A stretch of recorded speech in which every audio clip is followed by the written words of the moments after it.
আলোর নিচে যেমন ছায়া থাকে, তেমনি দূরপ্রবাসের ব্যস্ত জীবনের ভেতরেও কখনো কখনো জ্বলে ওঠে এক টুকরো চেনা আলোর উজ্জ্বলতা, যেটা শুধু পেট ভরে খাওয়ার জন্য নয়, মনের তৃপ্তির জন্য।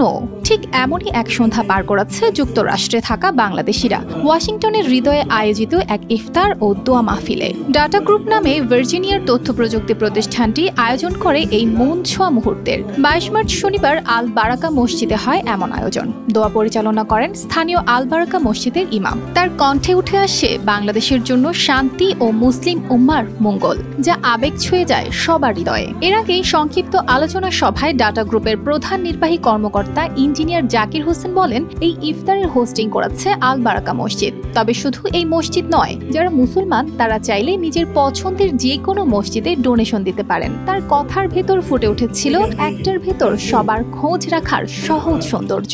এই ইফতার ছিল এক পুনর্মিলনের সন্ধ্যা। অংশ নিয়েছিলেন ডাটা গ্রুপের বর্তমান ও সাবেক শিক্ষার্থী, তাদের পরিবারের সদস্যরা। আরও ছিলেন 3 শতাধিক বাংলাদেশি বিশিষ্ট ব্যক্তি, যারা আজ যুক্তরাষ্ট্রের নানা প্রান্তে ছড়িয়ে আছেন। সেদিন ইফতারের প্লেটেই যেন ঠেলে দেওয়া হয়েছিল শিকড়ের টান, পুরনো গল্পের ঘ্রাণ আর একসাথে থাকার অনুচ্চারিত আনন্দ।